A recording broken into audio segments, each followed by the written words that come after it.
राहुल गांधी के सामने ढेला हो गए मोदी। नए सर्वे ने उड़ाए होश, बीजेपी में मच गई भगदड़, सांस रोक कर बैठ गए अमित शाह, हो गया असली खेल। नए सर्वे में राहुल गांधी की सबसे बड़ी जीत। एबीपी न्यूज के सर्वे ने बढ़ाई बीजेपी की धड़कन। चौंकाने वाला सर्वे देखकर मोदी भी रह गए सन्न। धरी रह गई चाणक्य नीति, धरा रह गया हिंदू मुस्लिम कार्ड। राहुल की एकता की मिसाल आई काम। 2024 के चुनाव से पहले ही हो गया खेल। आखिर ऐसा कौन सा सर्वे आ गया है जिसने पूरे देश में तहलका मचा दिया है? लखनऊ से लेकर दिल्ली तक हड़कंप मच गया है। बीजेपी के बड़े बड़े नेताओं को एसी कमरे में भी बैठकर गर्मी महसूस हो रही है। इस बार राहुल गांधी ने चारों तरफ धुआं धुआं कर दिया है।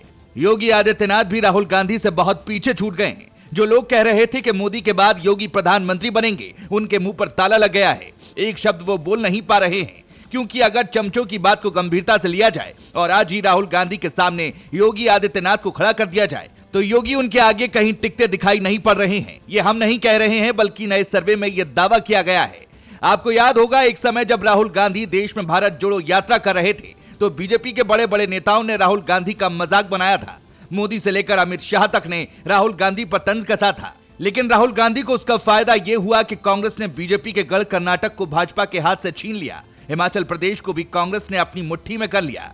अब राजस्थान, मध्य प्रदेश और छत्तीसगढ़ में चुनाव होने वाले हैं। ऐसे में बीजेपी की धड़कनें तेजी से बढ़ रही हैं, क्योंकि उसे यह बात बहुत अच्छे से पता है कि अगर इन चुनाव में हार का मुंह देखना पड़ा तो 2024 में जीत बहुत ज्यादा मुश्किल हो जाएगी। बीजेपी ने राहुल गांधी को संसद से निकाल कर देख लिया, लेकिन राहुल गांधी को सुप्रीम कोर्ट से राहत मिली और वो दोबारा दहाड़ लगाते हुए सरकार के खिलाफ जमकर बोल रहे हैं। यानी बीजेपी का कोई पैंतरा काम नहीं आ रहा है, बल्कि बीजेपी का दांव उस पर ही उल्टा पड़ता नजर आ रहा है।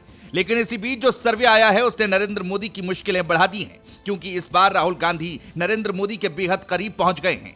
ये सर्वे एबीपी न्यूज और सी वोटर ने मिलकर किया है। 18 जुलाई से 19 अगस्त तक किए गए इस सर्वे में छत्तीसगढ़ के 7,679 लोगों से बात की गई और उनकी आगामी चुनाव को लेकर राय जानने की कोशिश की गई, जिसमें उन्होंने काफी चौंकाने वाले जवाब दिए हैं। सर्वे के दौरान लोगों से पूछा गया कि साल 2024 के लोकसभा चुनाव में देश का अगला पीएम किसे होना चाहिए। इसके जवाब में प्रधानमंत्री मोदी के बाद राहुल गांधी का लोगों ने नाम लिया। यानी राहुल गांधी लोगों की दूसरी पसंद रहे।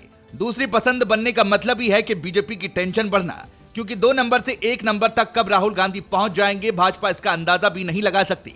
कुछ साल पहले जिसे बीजेपी पप्पू कहकर चिढ़ा रही थी, अब उसी पप्पू ने बीजेपी की नाक में चप्पू कर दिया है। नरेंद्र मोदी के बाद दूसरे नेता के तौर पर राहुल गांधी का चुना जाना कोई छोटी मोटी बात नहीं है।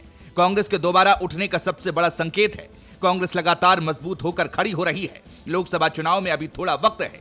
अगर छत्तीसगढ़, राजस्थान, मध्य प्रदेश जैसे राज्यों में कांग्रेस मजबूती से जीत पाती है तो राहुल गांधी लोगों की पहली पसंद भी बन सकते हैं। सर्वे के मुताबिक योगी आदित्यनाथ को लेकर जब जनता से सवाल पूछा गया कि क्या आप उन्हें प्रधानमंत्री बनाना चाहते हैं, तो केवल 3% लोग ही योगी आदित्यनाथ के साथ खड़े दिखाई दिए। उनसे ऊपर अरविंद केजरीवाल रहे, जिन्हें 6% लोगों ने पसंद किया। लेकिन इसमें कोई दो राय नहीं है कि जिस तरह से कांग्रेस लगातार मजबूत हो रही है, 2024 के चुनाव में मुकाबला बराबरी का होना तय है। वैसे आपको क्या लगता है, क्या राहुल गांधी नरेंद्र मोदी को हराकर प्रधानमंत्री बन सकते हैं? अपनी राय हमें जरूर बताएं।